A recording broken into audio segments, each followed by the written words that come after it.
Good morning student, this is lecture 6 of class 7 mathematics. Last lecture में हमने discuss किया था multiplication of integers, positive to negative, negative to positive and negative to negative, और जब दो से ज़्यादा इंटीजर्स हों उनकी मल्टीप्लिकेशन कैसे होगी। इस लेक्चर में हम डिस्कस करेंगे closure property under multiplication, commutative property under multiplication, zero से multiplication, multiplicative inverse, multiplicative identity and associativity and distributivity, इनके बारे में हम डिस्कस करेंगे। सो सबसे पहले हम डिस्कस करेंगे क्लोजर प्रॉपर्टी। क्लोजर प्रॉपर्टी क्या होती है? मल्टीप्लिकेशन पे अप्लाई होती है, यानी मल्टीप्लिकेशन ऑफ इंटीजर्स में। यानी क्लोजर प्रॉपर्टी के बारे में हम पढ़ चुके हैं लास्ट क्लासेस में कि क्लोजर प्रॉपर्टी क्या होती है। लेट अस से टेक एन इंटीजर 2 एंड -3। 2 और -3 इंटीजर्स को अगर आप मल्टीप्लाई करते हैं तो रिजल्ट आता है हमारे पास -6। अब यहाँ पर जो ऑर्डर है 2 × -3 = -6। यहाँ पे हमने जिनको मल्टीप्लाई किया a और b इंटीजर्स को, या a और -b को जो हमने मल्टीप्लाई किया, तो जो रिजल्ट आया है -c। तो आप यहाँ पर देखेंगे ये तीनों a, -b और -c, they all belong to integer family. ये सभी इंटीजर्स हैं। These all are integers. These all are integer numbers. इसका मतलब क्या हुआ? जब हम मल्टीप्लिकेशन अप्लाई करते हैं, when we apply multiplication, multiply करते हैं दो इंटीजर्स को, तो जो रिजल्ट आता है वो भी इंटीजर होता है। Result is also integer. तो एक टाइप के नंबर पे जब हम एक अरिथमेटिक ऑपरेशन मल्टीप्लाई, डिवाइड या एडिशन, सब्ट्रैक्शन अप्लाई करते हैं, तो जो रिजल्ट अगर सेम नंबर है, सेम टाइप का नंबर है, so we can say that integers are closed under multiplication. हम कह सकते हैं ये integers are closed under multiplication, under multiplication. मतलब जब हम किन्हीं भी दो इंटीजर्स को मल्टीप्लाई करेंगे तो जो रिजल्ट होगा वो भी इंटीजर ही होगा। आगे बात करते हैं कम्यूटेटिविटी की। कम्यूटेटिविटी क्या होती है, किस तरह से हम उसे ऑपरेट करते हैं। Commutativity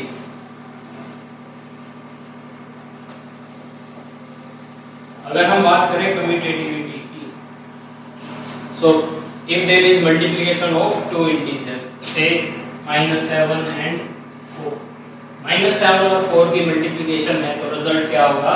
result is clearly -28। अगर हम ऑर्डर को रिवर्स करें, अगर हम मल्टीप्लाई करें 4 और -7, तब भी रिजल्ट क्या होगा? 28। मींस हमने 7 और 4 को मल्टीप्लाई किया, -7 एंड 4 को, तब रिजल्ट था -28। 4 एंड -7 को मल्टीप्लाई किया, तब भी रिजल्ट क्या है? -28। अगर यहाँ पर दोनों केसेस में रिजल्ट सेम है तो क्या हम कह सकते हैं? -7 मल्टीप्लाइड बाय 4 = 4 मल्टीप्लाइड बाय -7। क्या हम ये कह सकते हैं? मींस अगर यहाँ पर एक एक्सप्रेशन में दो इंटीजर्स मल्टीप्लाई हो रहे हैं, उनके ऑर्डर को रिवर्स कर दें, a × b को हम रिवर्स कर दें b × a लिख दें, तब भी उनका जो रिजल्ट है वो सेम है, तो हम कह सकते हैं commutativity properties followed by integers under multiplication. Integers show commutativity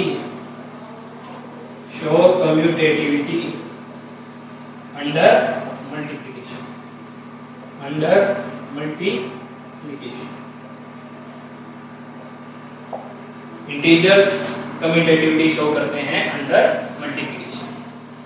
इसके बाद हम डिस्कस करेंगे जीरो से मल्टीप्लिकेशन। जब हम किसी भी नंबर को मल्टीप्लाई करते हैं जीरो के साथ तो हमारे पास क्या रिजल्ट आता है। सी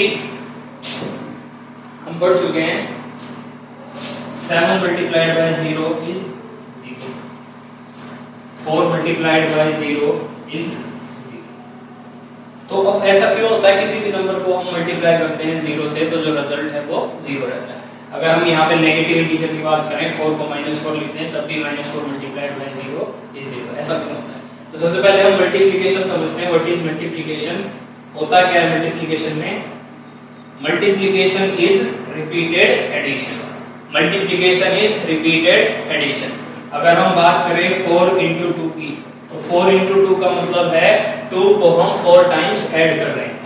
मतलब 2 को हम 4 टाइम्स ऐड कर रहे हैं, तब हमारे पास रिजल्ट क्या आता है 8। 4 into 2, 2 plus 2 plus 2 plus 2 is equal to 8।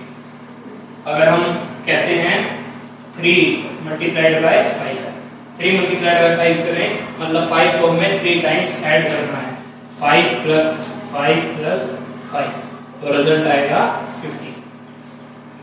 So multiplication is repeated addition, लगातार हम ऐड करते हैं जितनी बार जिससे हमें नंबर को मल्टीप्लाई किया है। 3 into 5 था तो 5 plus 5 plus 5 15, 4 into 2 था तो 2 plus 2 plus 2 8। तो यहाँ पर अगर है 7 into 0, इसका मतलब है 7 को हमें 0 टाइम्स, कितने टाइम्स 0 टाइम्स 0 टाइम्स ऐड करना है, 7 को हमें 0 टाइम्स ऐड करना है। अब किसी नंबर को हम 0 टाइम्स ऐड करेंगे, नंबर लाइन पे अगर हमें ऐड करना है किसी को, तो अगर हम 0 पर हैं, अगर हमने यहाँ पे बात की थी 5 की, 5 को 3 टाइम्स ऐड करने की, तो हम जंप करते हुए पहुंच जाएंगे इजीली 15 पे। लेकिन अगर हमें किसी चीज को 0 टाइम ऐड करना है, एक भी बार ऐड नहीं करना, तो यहाँ पे इसका मतलब है हम 0 पर ही रहेंगे, जो वैल्यू है वो 0 ही रहेगी, वैल्यू इंक्रीज या डिक्रीज नहीं करेगी। इसका मतलब किसी भी नंबर को a multiplied by 0 is equal to 0, किसी भी नंबर को आप 0 से मल्टीप्लाई करते हैं तो उसकी वैल्यू होती है 0। अब हम बात करेंगे मल्टीप्लिकेटिव आइडेंटिटी की। व्हाट इज मल्टीप्लिकेटिव आइडेंटिटी, क्या होती है? देखिए, जैसे एक नंबर है -4, इसको अगर हम 1 से मल्टीप्लाई करें तो हमारा रिजल्ट क्या होगा? सिंपल, हमने पढ़ा है इंटीजर्स, 2 इंटीजर्स को मल्टीप्लाई करते हैं तो सिंपल वो जो होल नंबर उन्हें मल्टीप्लाई करेंगे, मींस 4 into 1 4, और जो साइन है अगर दोनों नेगेटिव होते हैं तो प्लस साइन, और एक नेगेटिव है, एक इंटीजर नेगेटिव है तो माइनस साइन, मींस माइनस। ये सिर्फ -4 का केस नहीं है, अगर आप कोई और इंटीजर भी हम कंसीडर करें -9 into 1, इसका रिजल्ट भी आएगा हमारे पास -9। क्या देख पा रहे हैं हम यहाँ पे? हमने कोई भी इंटीजर लिया, से a इंटीजर, उसे अगर हम 1 से मल्टीप्लाई करते हैं तो जो आंसर है वो भी सेम रहता है, a multiplied by 1 is equal to a, मतलब वहां पर हमारे इंटीजर में कोई भी चेंज नहीं आता। इसका मतलब क्या हुआ? 1 is the multiplicative identity, 1 is multiplicative identity. किसकी मल्टीप्लिकेटिव आइडेंटिटी है ये? सभी इंटीजर्स की, सभी नंबर्स की। किसी भी नंबर को अगर आप 1 से मल्टीप्लाई करेंगे तो जो रिजल्ट होगा वो सेम आएगा, रिजल्ट के अंदर कोई भी चेंज नहीं होगा। इसीलिए हम कहते हैं 1 is the multiplicative identity, 0 is the additive identity, जो हम पिछले लेक्चर्स में पढ़ चुके। इसके बाद हम स्टडी करेंगे associativity under multiplication. Associativity property के बारे में आप पढ़ चुके हैं, एसोसिएटिव प्रॉपर्टी क्या होती है और अंडर मल्टीप्लिकेशन ऑफ इंटीजर में क्या रोल है उसका, एसोसिएटिविटी। जब हम बात करते हैं एसोसिएटिविटी प्रॉपर्टी की तो हम बात कर रहे हैं, अगर हम 3 नंबर ले 2 - 3 into 1, अगर हमने 3 नंबर्स लिए 2 into -3 into 1, या इसको ले सकते हैं हम 5, 2 into -3 into 5, तो यहाँ पर रिजल्ट क्या होगा? देखिए, -3 into 2 -6, -6 into 5 -30, ये रिजल्ट। अगर हम यहाँ पर ये जो ऑर्डर है इसे चेंज करें, मतलब हमने अभी यहाँ पर क्या किया, 2 और -3 को मल्टीप्लाई किया। फर्स्ट ऑफ ऑल 2 और -3 को मल्टीप्लाई किया, -3 और 5 को मल्टीप्लाई नहीं किया। अगर हम यहाँ पर ब्रैकेट इंट्रोड्यूस करें 2 into -3 के साथ, सो 2 into -3 into 5 है, 2 into -3 -6, और अब जो बाकी बचा 5 है वो मल्टीप्लाई होगा -6 के साथ, तो आंसर आएगा -30, रिजल्ट इज -30। अगर हम इस सीक्वेंस को, जो मल्टीप्लिकेशन का सीक्वेंस है, उसे चेंज करें, मतलब फर्स्ट ऑफ ऑल हम मल्टीप्लाई करें -3 और 5 को, ब्रैकेट के अंदर पुट कर दिया हमने, पहले हम -3 और 5 को मल्टीप्लाई करें, उसके बाद उसे मल्टीप्लाई करें 2 के साथ। So -3 into 5 will be -50. -3 into 5 will be -50 and 2 into -15.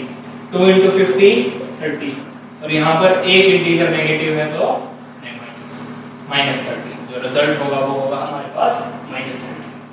तो अब हम यहाँ से क्या देख रहे हैं, 2 multiplied by -3 multiplied by 5 is equal to 2 multiplied by -3 multiplied by 5। इसका मतलब क्या हुआ, यहाँ पर हम ऑर्डर ऑफ मल्टीप्लिकेशन को अगर चेंज कर दें, फर्स्ट 2 नंबर्स को हमने यहाँ पे 2 और -3 मल्टीप्लाई किया, फिर 5 से मल्टीप्लाई किया, यहाँ पर हमने -3 और 5 को पहले सॉल्व किया, मल्टीप्लाई किया, फिर 2 से मल्टीप्लाई किया।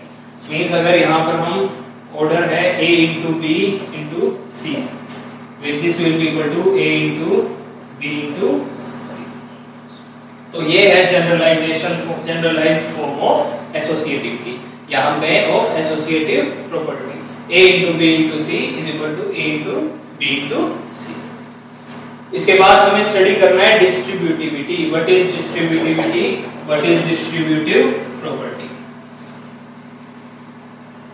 अगर हम बात करें 3 नंबर्स की, लेट अस से 4 मल्टीप्लाइड बाय 3 माइनस -1।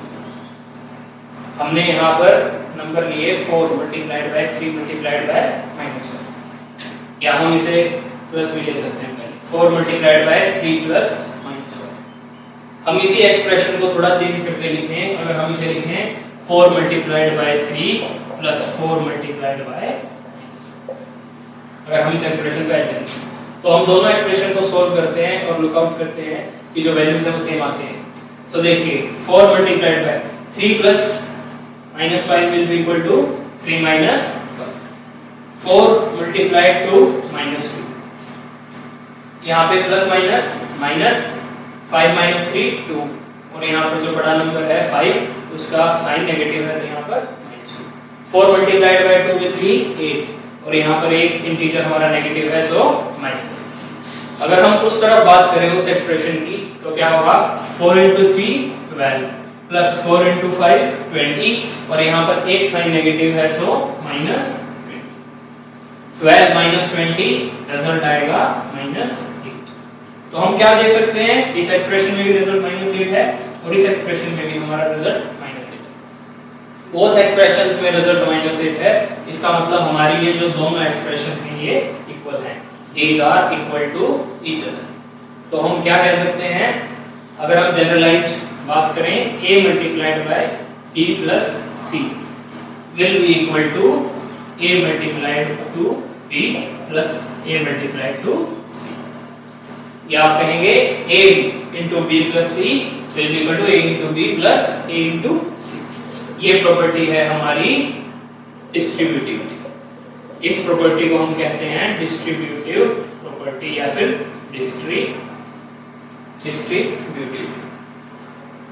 डिस्ट्रीब्यूटिव। अब यहाँ पर हमने जो साइन फॉलो किया है वो किया है एडिशन का। This property is distributivity property under addition follow किया। अगर हम बात करेंगे सब्ट्रैक्शन की, तो जो इंटीजर्स हैं वो डिस्ट्रीब्यूटिविटी प्रॉपर्टी फॉलो करते हैं सब्ट्रैक्शन में भी। जैसे a into b minus c will be equal to a into b minus a into c। सो ये जो केस है, ये जो जनरलाइज्ड वे है, ये है डिस्ट्रीब्यूटिविटी प्रॉपर्टी अंडर सब्ट्रैक्शन। तो इस पार्ट में हमने स्टडी किया distributivity property under addition, distributivity property under subtraction. So integers follow distributivity property under addition and subtraction.